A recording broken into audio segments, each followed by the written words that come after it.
নমস্কার বন্ধুরা, আপনারা দেখছেন ASM Bangla online YouTube channel. এই মুহূর্তে শিক্ষক, সরকারি কর্মচারী এবং পেনশনারদের জন্য উঠে এসেছে একটি অত্যন্ত গুরুত্বপূর্ণ আপডেট। বন্ধুরা, পশ্চিমবঙ্গের ডিএ নিয়ে এবার বড় সিদ্ধান্ত রাজ্য সরকারের। রাজ্য সরকারি কর্মচারীদের মহার্ঘ ভাতা বা ডিএ বৃদ্ধিকে কেন্দ্র করে সরকারের সাথে যে আন্দোলন চলছে বেশ বছরখানেক ধরে, তার নিষ্পত্তি যেন হচ্ছে না। রাস্তায় বসে অবস্থান বিক্ষোভ থেকে শুরু করে এই আন্দোলন কোর্ট চত্বর অবধি পেরিয়েছে, তবুও রাজ্য সরকার সরকারি কর্মচারীদের কথার সাথে একমত হতে পারেননি। বন্ধুরা, যেখানে কেন্দ্রীয় সরকার তাদের সরকারি কর্মচারীদের জন্য মহার্ঘ ভাতা বৃদ্ধি করেই চলেছেন, সেখানে রাজ্য সরকারি কর্মচারীরা কেন্দ্রের সমতুল্য মহার্ঘ ভাতা পাওয়ার দাবি জানায়। কিন্তু রাজ্য সরকার প্রথমে 3% এবং পরে আবারও 3% মহার্ঘ ভাতা বৃদ্ধি করেন। পরে বড়দিনের সময় সরকারি কর্মচারীদের বিক্ষোভ, আন্দোলন ও অসন্তোষের জেরেই আবারও 4% মহার্ঘ ভাতা বৃদ্ধি করতে বাধ্য হয় রাজ্য সরকার।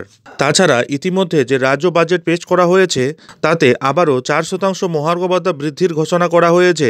কিন্তু এই মহার্ঘ ভাতা কার্যকর হওয়ার কথা আছে আগামী মে মাস থেকে। যদিও রাজ্য সরকারি কর্মচারীরা মনে করছেন সামনেই লোকসভা ভোট, তাই মাত্র 4% মহার্ঘ ভাতা বাড়ানো হয়েছে যাতে তারা খুশি থাকে। কিন্তু এইটুকু ডিএ বৃদ্ধিতে যে খুশি নন তা সাফ জানিয়ে দিয়েছেন তারা। কারণ অনেক দিন ধরেই কেন্দ্রের হারে ডিএ বাড়ানোর দাবি নিয়ে তারা আন্দোলন করছেন। সেই দাবিটা না মেটা অবধি তাদের আন্দোলন জারি থাকবে বলে তারা হুঁশিয়ারিও দিয়েছেন। এই মুহূর্তে রাজ্য ও কেন্দ্রীয় সরকারি কর্মচারীদের ডিএর ফারাক অনেক। যেখানে কেন্দ্রীয় সরকারি কর্মচারীরা মহার্ঘ ভাতা বা ডিএ পাচ্ছেন 46% এবং এটিও খুব তাড়াতাড়ি 50% পৌঁছতে চলেছে। অন্যদিকে রাজ্য সরকারি কর্মচারীরা ডিএ পাচ্ছেন 10% এবং মে মাস থেকে আবার 4% ডিএ বৃদ্ধি হলে মোট 14% পাবেন ডিএ। তখন রাজ্য ও কেন্দ্রের ডিএর ফারাক হবে 36%। অন্যদিকে রাজ্য সরকার এই নিয়ে কোনো প্রতিক্রিয়া এখনও কিন্তু দেখাননি। তবে সংগ্রামী যৌথ মঞ্চের আহ্বায়ক ভাস্কর ঘোষ বলেন, রাজ্য সরকারি কর্মচারীদেরও কেন্দ্রীয় হারে ডিএ বা মহার্ঘ ভাতা দিতে হবে রাজ্যকে। All India consumer price index অনুযায়ী সেই ডিএর হার নির্ধারণ করতে হবে। তৃণমূল ক্ষমতায় আসার পর বিগত 12 বছর ধরে দুটো বেতন কমিশন হয়েছে। দুটো কমিশন বাবদ আমাদের বকেয়ার পরিমাণ বর্তমানে 82%। বন্ধুরা, কেন্দ্র ছাড়াও অন্যান্য রাজ্যের ডিএ বা মহার্ঘ ভাতার পরিমাণ প্রায় কেন্দ্রের সমান। কিন্তু মাত্র পশ্চিমবঙ্গ এমন একটি রাজ্য যেখানে সারা দেশের ডিএর পরিমাণ সবার থেকে কম। এই মূল্যবৃদ্ধির বাজারে বাজার দরের সাথে এত কম ডিএ নিয়ে পেরে ওঠা সত্যিই বিরাট কষ্টকর।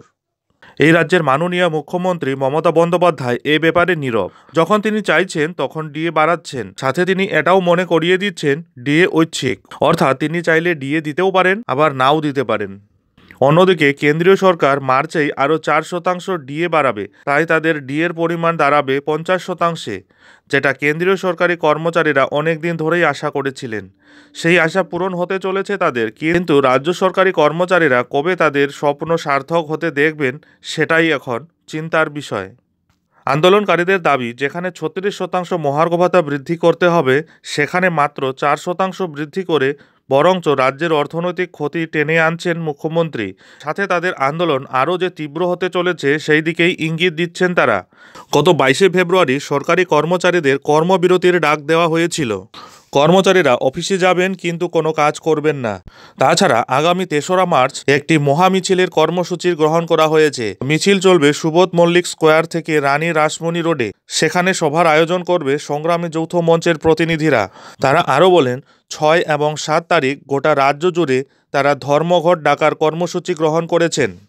বিশেষ করে আন্দোলনের হুঁশিয়ারি আনা হচ্ছে সামনেই লোকসভা ভোট, আর তার আগেই সরকারি কর্মচারীরা তাদের দাবি জানিয়ে আরও একবার সরকারের কাছে বুঝিয়ে দিতে চান তারা থেমে থাকার নয়।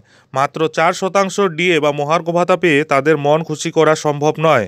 যতক্ষণ না কেন্দ্রের সমতুল্য ডিএ তারা পাচ্ছেন, এই আন্দোলন বাড়বে বইকি কমবে না।